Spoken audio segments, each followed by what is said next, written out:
The charges against Donald Trump are fake. That's it. Even CNN says they're underwhelmed, that there's no new information. What Bragg has done has made a mockery of the criminal justice system. That's me saying it, not CNN. CNN simply called it underwhelming. And we have the National Review saying Bragg's indictment even fails as an indictment. The novel legal theory that Bragg has put forward is this. When Donald Trump paid Stormy Daniels illicitly, that may have been a misdemeanor, but he was trying to conceal other crimes. Therefore, every single transaction ever made in relation to this is a felony. 34 felonies, 136 years in prison. The only problem, Bragg can't tell us what other crimes Donald Trump committed. He simply made it up. He said Trump was falsifying statements, and that's a crime, and federal contributions. And when asked, he simply said, the law does not require me to actually justify what other crimes I'm alleging. In fact, the Constitution does. It's called the Sixth Amendment. You can't say this is the political equivalent of arresting someone for resisting arrest. Sorry.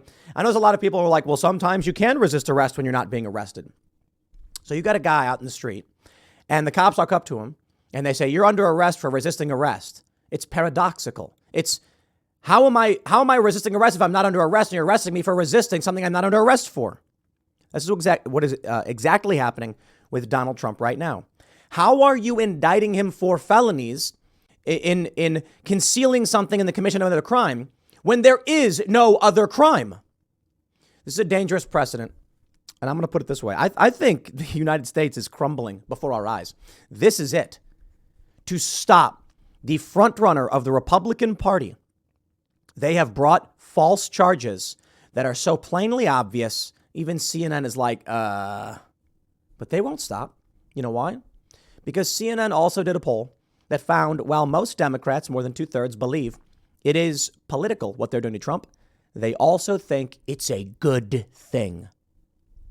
You know, up in Wisconsin, a liberal Supreme Court justice just won. In Wisconsin, a liberal Supreme Court justice just won. In Chicago, you had the far left candidate win the mayoral race, which I predicted. Because people in Chicago, when you look at the maps, voted purely on racial lines. And so my prediction was it's clearly going to be an election based on race. When you look at the white college areas, they vote based on race inverted. That's the far left out-group preference that we've seen in many polls. I think I just, you know, there's talk of a central bank digital currency coming up in July or whatever. I would not be surprised if there is a major banking collapse in a month or two. I don't know. I wouldn't be surprised. I'm not saying I think it's going to happen. I don't know. But I'll tell you this. Personally, I am now going to start taking actions as though that is the reality. This country is done. You can disagree with me. You can argue with me. Comment below as to why you think it's not the case. But when you have people in a country that are cheering and waving flags, knowing these are false charges, but they don't care. That's civil war. You know, and I'll say it again. I say it all the time. People think civil war is like the American Civil War because they can't get out of their own perspective. They've not read about what actual civil war looks like. Sure, a bunch of different sovereign states disagreeing on a federal union and then having their own standing armies resisting each other. That's not a classical civil war. That's the American disunionment. You know, that's when the union of sovereign states went at each other. It's more akin to like the countries in Europe fighting with each other than a civil war. No, in a civil war, you have two or more factions fighting for control of a central authority. What do you think this is? The left faction knows, as CNN polling showed, that this is not legitimate, but they don't care because they're trying to destroy. They're trying to crush you and steal power. Let me read for you this article from the National Review and show you some data points.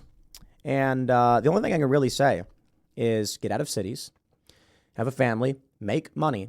And I do see a path out of all of this with a Donald Trump 2024 victory and a gradual shift in the culture through people who are moderate, conservative, libertarian, leaving these cities, taking the power away from these individuals, taking the tax dollars away from these individuals, and just generally making that grassroots cultural shift, which in 20 years will dramatically change this country for the better. But let me read the story from the National Review. Bragg's indictment even fails as an indictment. You know, before I do, let me show you what Bragg actually had to say. Here you go. Might be a little quiet. Let's see if we can listen to this.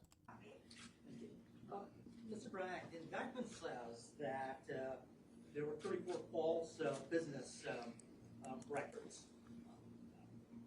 And they were done to conceal another crime, but the indictment does not specifically say what those crimes were. We are assuming, perhaps, that they might be election-related. I'm wondering if you can specify what laws were also broken. Right. So let me say as an initial matter, the indictment doesn't specify that because the law does not so require. In my remarks, I mentioned a couple of laws, which I will highlight again now. The first is New York State election law, which makes it a crime to conspire to promote a candidacy by unlawful means. I further indicated a number of unlawful means, including more additional false statements. Okay, so let's slow down there a minute and see what Bragg just said. You see the layer upon layers? This is a crime because it's actually a crime committed in the commission of another crime. The other crime was a conspiracy to commit another crime, which is he lied about stuff. Layer upon layer upon layer. Including statements that were planned to be made to tax authorities. I also noted the federal election law cap on contribution limits. But why weren't there those? So that's basically it. And I want to stress this, and they mentioned in the National Review article, which we'll read now. Bragg has no authority to bring federal charges, and the feds didn't bring any charges, so there is no crime committed. You can't just say, in my opinion, the feds should have brought criminal charges, therefore a crime was committed. It's fake. That's it. The machine has been weaponized against you, against Donald Trump. I don't see where we can go. Look, you want to talk about civil war? It could just be a revolution, as I've stated before, in that these individuals have seized power at the highest level and they continue to do so. And that's it. One day at a time, they take more and more power and they use lies and manipulation.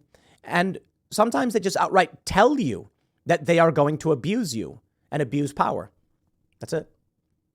Here's the story from the National Review. They say, what a disgrace. It's always possible to be surprised. The indictment brought by Manhattan's elected Democratic District Attorney Alvin Bragg against Donald Trump is even worse than I'd imagined. Bragg's indictment fails to state a crime, not once, but 34 times. And that ground alone, the case should be dismissed before one ever gets to the facts that the statute of limitations has lapsed and that Bragg has no jurisdiction to enforce the law. Bragg's indictment charges 34 counts based on media reporting that clearly came from illegal leaks of grand jury information, a crime, you can be sure, that goes into the overflowing bucket of serious offenses that Bragg refuses to prosecute. The 34 counts are arrived by taking what is a single course of conduct and absurdly slicing it into parts, each one of which is charged as a separate felony carrying its own potential 4-year prison term. Trump reimbursed Michael Cohen in monthly installments during 2017 for the $130,000 paid to Stormy Daniels right before the 2016 election for her silence about an alleged affair. That in reality is a single transaction. Trump paying back a debt to Cohen. Yet because Trump paid in installments, and each installment includes an invoice from Cohen, a bookkeeping entry by the Trump Organization, and a payment to Cohen by check, Bragg not only charges each monthly installment separately, he subdivides the installments into installments as if the invoice, book entry, and check were independent criminal events. Voila. One transaction becomes 34 felonies. But I also want to make sure we stress.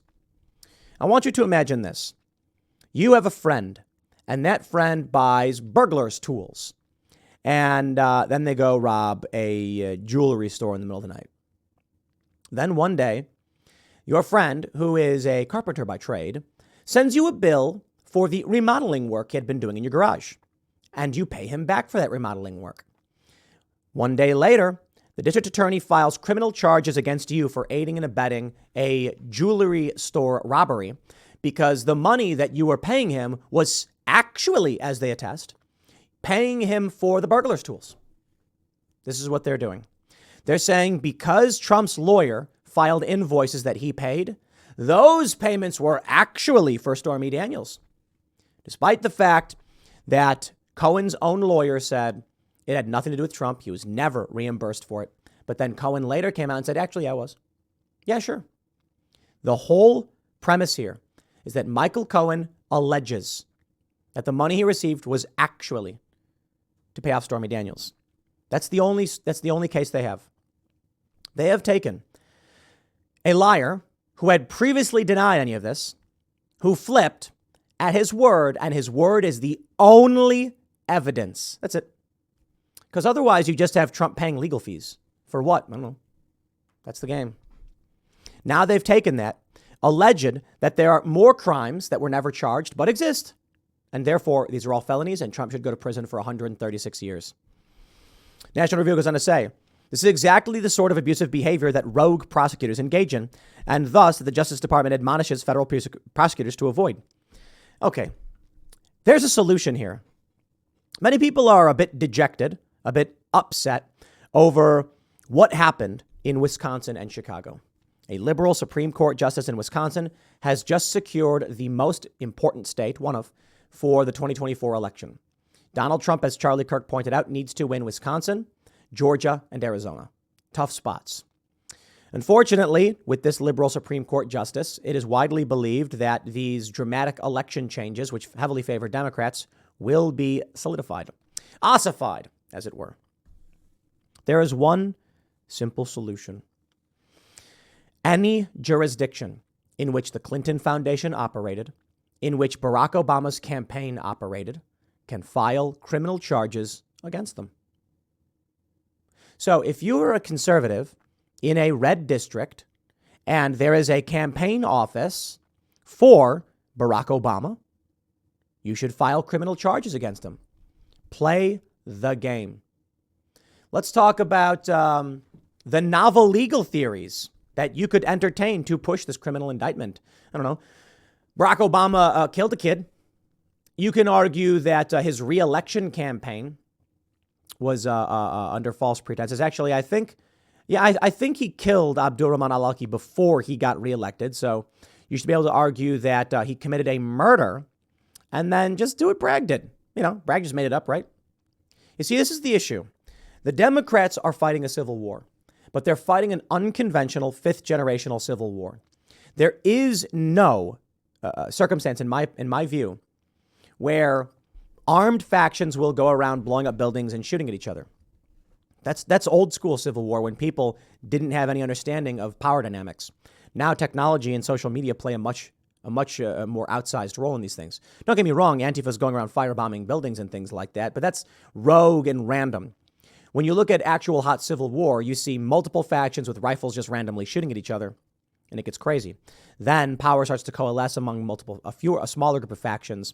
They band together and things like that. I don't see that necessarily happening in the U.S. outside of what we're already seeing. I do think it's entirely possible we get to the point where there's shooting in cities, but I'm saying it's not going to look like Syria. What's going to happen is we are in a fifth generational civil war. Fifth generational warfare is psychological manipulation. What Alvin Bragg is doing is perfectly on par. A loophole, a manipulation, and the knowledge Donald Trump will surrender. Donald Trump will walk right in and play their game. At a certain point, there has to be active resistance within the legal system as the game they play. That is to say, Donald Trump, in my opinion, should not have surrendered. He should have filed an emergency legal challenge, and he should have said, you will not extradite me for Florida. These charges are not legitimate. You can't have, in my opinion, a prosecutor make up a fake crime and then make you pay money to go surrender. Now, of course, Donald Trump is saying he's raised $10 million from this. His polls are skyrocketing. But I think if we are going to win this one, Trump probably would have had to just say, no, you will not. I will not. Have a nice day. Here's what I think would have happened. If Donald Trump said, don't know, don't care, right? Send me your legal paperwork and we'll talk about it. The idea that Trump voluntarily contacted New York and decided to surrender is hilarious to me. If some other country, if some other state claims you did a wrong thing, my response is, okay, when you can provide legal justification for extradition from a state, then we'll talk. Bragg didn't do that. Trump chose. So you know what, man? Part of me is just like, whatever. Here it all comes crashing down because the Democrats just outmaneuver the Republicans every step of the way. And then what's going to happen is you're going to see something like January 6th, where a bunch of disorganized, ignorant individuals once again engage in street level violence, which gives Democrats exactly what they want, which is why I've been screaming this well before January 6th. Do not play that game. The game that needs to be played is a conservative in a red district saying, Joe Biden ran a campaign office here. Therefore, we have jurisdiction over anything he did at the federal level for this federal election. And then indict him. Right now. Do it. You know what? We have a local DA in New York. Local at the lowest level, filing these criminal charges against Trump that are clearly made up, causing Trump to play this game. Trump doesn't know what he's doing. Sorry. It's about time someone like Trump, he should have gave a speech and said, I do not recognize the legal authority of a Soros DA. No one, including liberal legal analysts, believe these charges are legitimate, as we have right here from Mediaite. Underwhelming. CNN legal analyst unimpressed by Trump charges says there's not more to it. Nothing here. No new details, no new information. Simply put, a crime that, if it existed, had a statute of limitations of 2 years, has been extended to 7. And Trump said, well, I guess I'll submit. Whatever, man. Donald Trump submitted to them. The argument is people are saying this is the game they want Trump to play. They want Trump to resist. Okay, well, so long as Trump just says, I will do whatever you tell me, then we don't have any meaningful opposition. So long as conservative district attorneys ignore the crimes committed by, say, Hillary Clinton or Barack Obama, we don't have any meaningful resistance. We have a bunch of whinging internet personalities, myself included, who are complaining about things that will never change. Give it 10 years and it's done. The Democrats will solidify uniparty rule, single party Democrat rule, and that's it. The country will become akin to Chicago or San Francisco. In Chicago, Republicans haven't won a meaningful election in like 100 years. California's become a uniparty, single party state. Democrats control everything, and people are so dumb they keep voting for the same people. You will see North Korea style single party rule. And it's because we don't have any strong leadership. Donald Trump tells people to go peacefully protest. A bunch of morons riot at the Capitol. And then the media gets exactly what they want. It's disunion. It's disorganization. I know a lot of people are probably saying, well, what are you doing about it, Tim? Fair point. I completely agree. Here I am sitting in my proverbial castle, complaining to a camera. And the most I'm doing is talking about it. I mean, don't get me wrong. I'm trying to build culture. We're trying to influence at a great level. And I suppose the challenge is, people have talked about Tucker Carlson running for office, and the issue is he's too influential. The idea that he, and to a much, much, much smaller degree, I, would abandon our post speaking out about these things would actually weaken the ability, the meaningful resistance that we have so little of already. That is to say, I would never want to be in politics. But if I were ever to run for any kind of meaningful office, it would mean that the 60 plus million viewers every month are now without. Suppose there's a potential argument of running for office and doing the show, in some fashion. A bunch of politicians have podcasts, and maybe that's the what needs to happen, I guess. But I don't know. I can't imagine a world in which I'm in any kind of meaningful office. And the only reason I bring that up is because I don't see anyone resisting. I mean, to be fair, like a little bit, sure. But when Donald Trump faces a state level, a local level indictment, he says, let me spend hundreds of thousands of dollars to come down and bow before you. That's what he did. Flying that jet from Florida to New York, the cost on that alone has got to be $200,000. You get a private jet, private broker, a private charter from Florida to New York, you're looking at $100,000 round trip. Trump's flying on a 757. That flight alone cost probably $200,000. And he was willing to spend it because a local Soros DA made fake charges against him. And he said, okay, I will do whatever you tell me. Look, man, I don't know. I'm not going to pretend that I know better than Trump. Maybe he's got a plan for all of this. Maybe there's a strategy in what he's doing. Maybe he knows that this is embarrassing them. Whatever. My view is the Democrats know there's nothing here. They don't care. They are saying, come here, get in the cage, or else. And Trump said, okay. Let me come by. Trump's been ordered to return on December 4th. So nothing's going to happen here, not for a long time. But Trump will be convicted. I mean, it's possible he's not. I don't know. I would just argue right now things are only getting worse. And what's going to happen is you are going to have a Manhattan jury, and they are going to say to themselves during deliberations, they're going to say, I know you all agree that Donald Trump didn't do anything here, but we stand before literal Hitler and a chance to stop him. So how about we just say guilty, no matter what the circumstances are, and lock him up? He is in that room. We do it now. They remand him. You see, Donald Trump, when he's convicted, will be sitting in court with a grumpy look on his face. The jury will walk in and say, we find the defendant guilty on all charges. The judge will then smile, bang the gavel, and say 136 years, Trump. And then Trump will be carried off instantly to be sentenced. And even if he does end up winning somehow, he can't pardon himself at the state level. Now, what actually might happen is the judge might say, 136 years is a bit extreme for a federal for a records violation, but these are serious charges. And what you've done, Mr. Trump, is damaged our country irrevocably.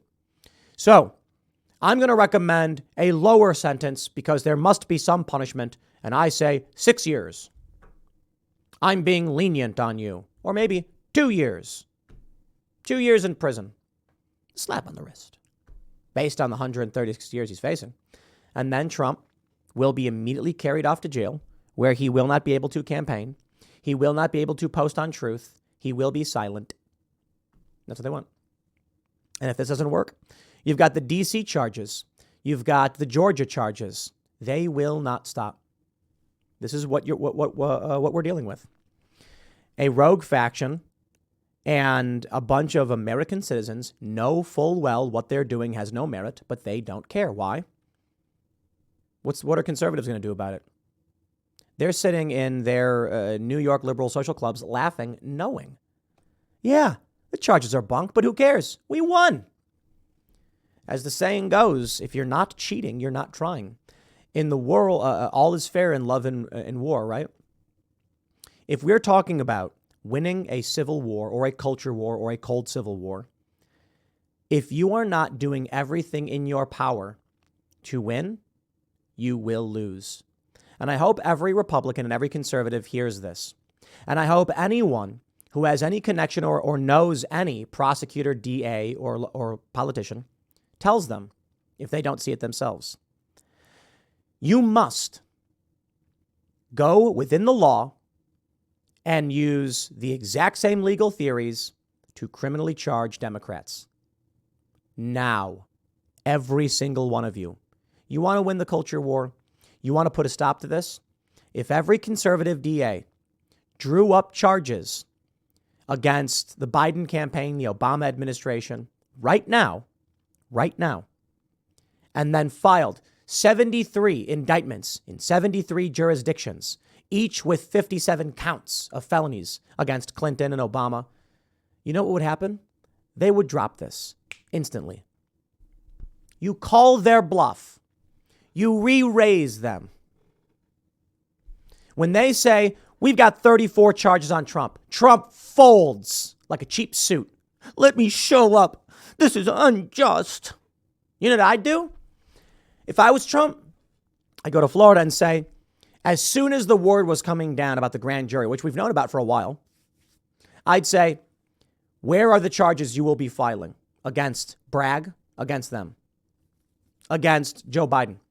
Do it. And then when they drop the 34 charges against me, at the same time, you announce 60 charges against Joe Biden. Do it. There's so much Biden could be indicted for. I'm not saying convicted. I'm saying indicted. So do it. I'm just, you know what, man? That's where the real power probably lies right now.